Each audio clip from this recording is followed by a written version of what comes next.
Desde o começo do ano, a gente tem percebido uma ofensiva do governo Trump cada vez maior. E essa ofensiva tem sido marcada pela utilização de políticas e de discursos que estão buscando fortalecer a base mais fiel ao presidente dos Estados Unidos. Dentre essas políticas e discursos, a gente pode destacar, por exemplo, o crescimento das operações do ICE, a sua polícia da imigração, a aplicação de taxas comerciais contra países que estão contra os interesses dos Estados Unidos e também o crescimento do discurso imperialista e de intervenção internacional que os Estados Unidos têm tocado, desde a invasão da Venezuela até a ameaça a intervenções na Colômbia, no México e uma possível invasão no território da Groenlândia. E tudo isso talvez não seja novidade para muita gente, mas tem uma tática em especial que o governo Trump tem realizado nas últimas semanas que vale muito a nossa atenção. E essa tática tem sido a utilização de imagens, vídeos e materiais audiovisuais que buscam evocar, trazer à tona o espírito americano.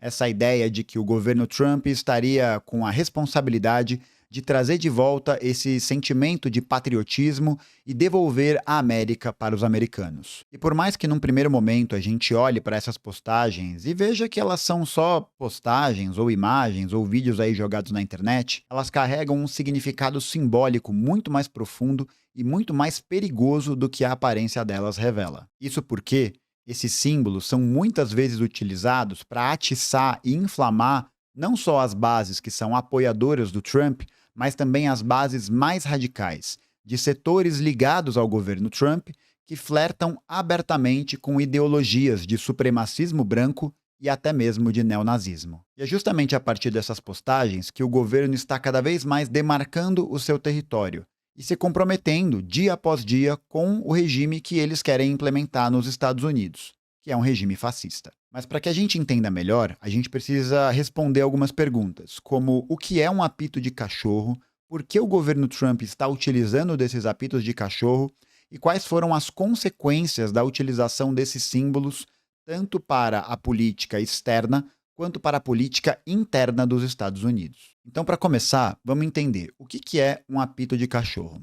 O apito de cachorro é uma expressão que faz referência a um objeto que é utilizado por adestradores e donos de cães para cumprir certos treinamentos e para fazer com que os cães obedeçam às suas ordens. E é por isso que o uso de determinados símbolos, discursos e palavras na internet ganhou esse apelido. Para o público comum, que olha essas postagens que aparentemente não tem nada demais, elas na realidade chamam a atenção de pessoas, de sujeitos, de organizações que flertam diretamente e que são apoiadoras até de políticas, de projetos políticos que defendem o supremacismo branco, que defendem ideologias neonazistas, que estão ali partidários de ideias da extrema-direita. Essa prática se tornou muito comum, especialmente em fóruns e comunidades da internet, como o 4chan, o Reddit e outros sites como a Twitch e agora o X, onde a gente tem uma presença muito forte de grupos da extrema-direita. E foi justamente nesses espaços que o Trump ganhou um conjunto de apoiadores e conseguiu ganhar uma força e uma popularidade muito, muito grandes. E é claro que não foi o Trump que inventou a extrema-direita nos Estados Unidos e também não foi ele que inventou essas ideologias do nacionalismo branco, do neonazismo e tudo mais. Mas é amplamente conhecido que desde o seu primeiro mandato,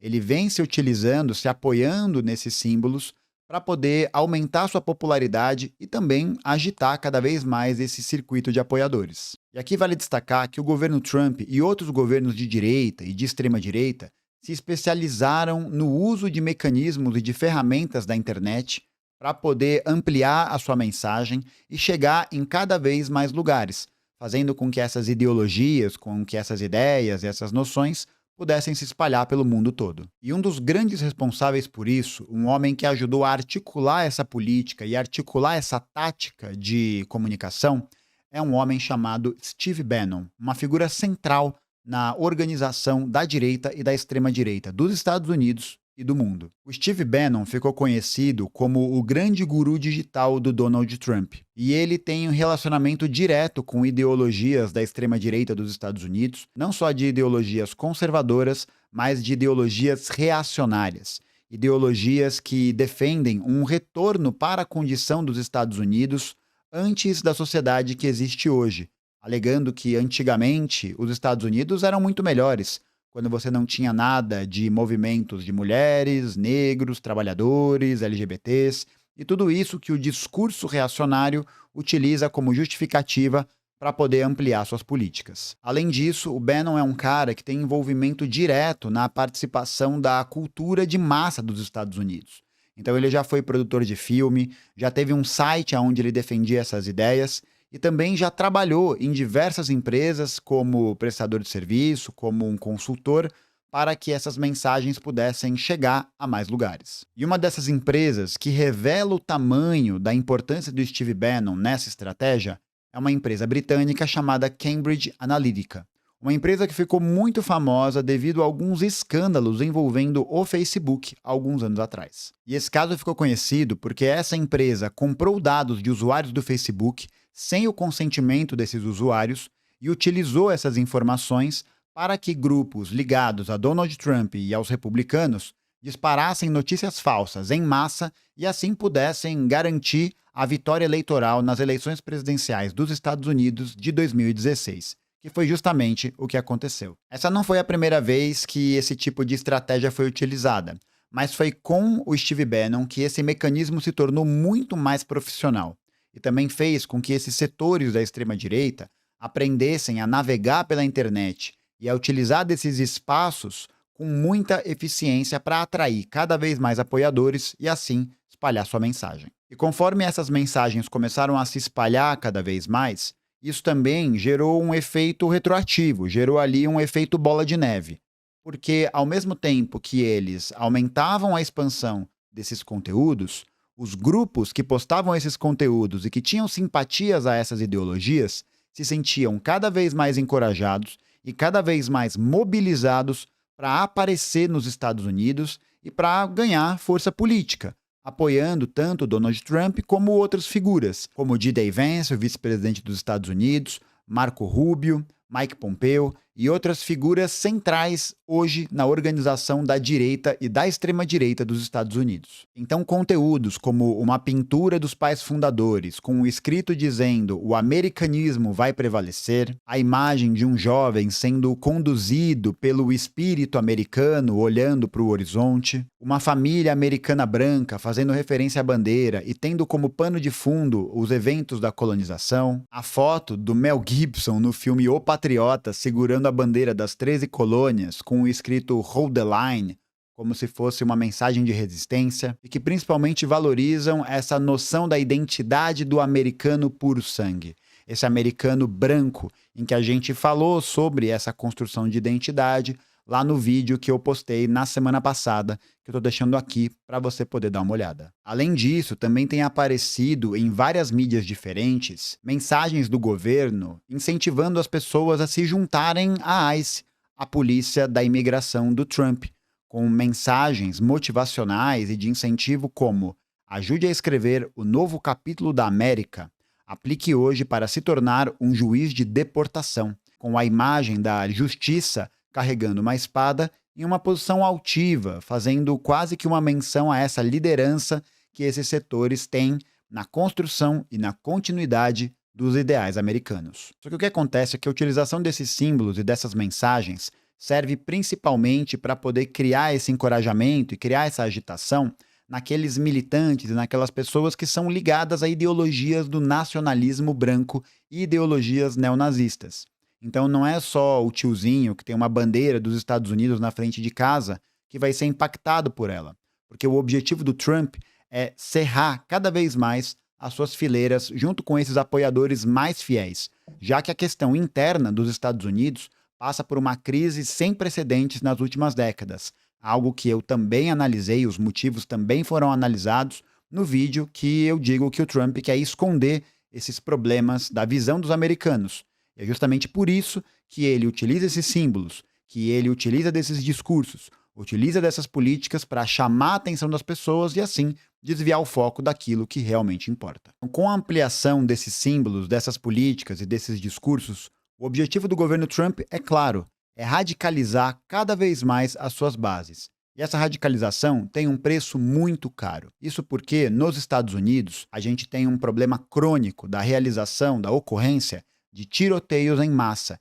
E nos últimos anos, esses tiroteios em massa têm sido realizados especialmente por pessoas que fazem menção a esses símbolos, a esses discursos, a essas palavras que defendem o nacionalismo branco, que defendem o supremacismo racial, que defendem até ideias neonazistas. Segundo o Centro de Estudos Estratégicos Internacionais, entre 2016 e 2024, aconteceram 152 atentados com um total de 112 pessoas mortas. Em 2004, na cidade de Oklahoma, aconteceu um atentado em que um terrorista tentou incendiar uma sinagoga, foi capturado e condenado a 39 anos de prisão. Com o autor foram encontradas várias referências utilizando o número 14 e o número 88, dois símbolos que são amplamente conhecidos nesses fóruns e nesses espaços frequentados por neonazistas. O número 14, por exemplo, faz referência a uma expressão conhecida como 14 palavras, uma expressão dita por um homem chamado David Lane,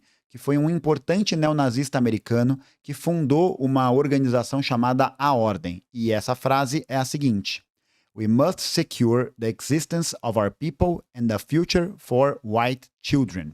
Devemos assegurar a existência do nosso povo e o futuro de crianças brancas. Além do número 88, que faz referência às duas letras H que compõem uma saudação que era utilizada pelos nazistas para cumprimentar Adolf Hitler. Outro evento marcante nesse sentido foi o massacre que aconteceu em Charleston, em 2015, quando um atirador nacionalista branco cometeu um massacre contra negros dentro de uma igreja, em que, nos seus materiais, nos seus objetos, foram encontradas diversas bandeiras que remetiam à época das 13 colônias, as mesmas bandeiras que têm sido utilizadas pelo governo Trump para poder inflamar e defender essa noção de uma América original, de uma América para os americanos. Outro evento importante foi o que aconteceu em 2017, em Charlottesville, na Virgínia, quando uma estátua de um general confederado, Robert Lee, ia ser retirada e houve uma grande manifestação por parte de organizações de extrema-direita, inclusive com bandeiras da Alemanha nazista,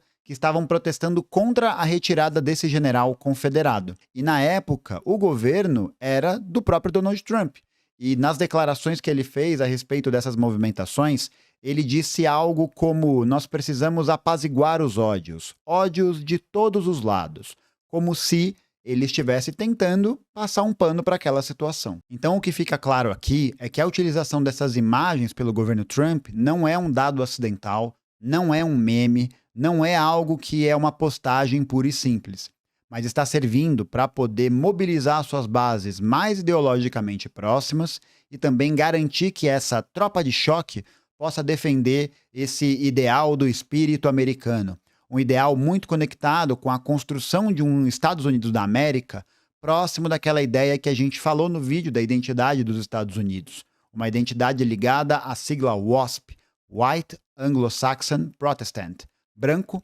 anglo-saxão, descendente dos ingleses, e protestante, algo que tem sido a retórica dos Estados Unidos historicamente, não só agora, e que é a principal plataforma por onde essa sociedade se ergueu, por onde essa noção de mundo foi construída e que hoje é continuada e aprofundada por Donald Trump. E essas imagens, símbolos, discursos e mensagens que o governo Trump tem passado também fazem referência à Alemanha nazista, um Estado que teve como base política o projeto do extermínio de diversas populações, da limpeza étnica, da construção de uma Alemanha para os alemães. E como a gente pode observar, não existe nenhum tipo de coincidência, não existe nenhum tipo de acidente, porque no momento em que essa estabilidade histórica dos Estados Unidos está sendo colocada em xeque pela crise capitalista que se aplaca sobre o país, será fundamental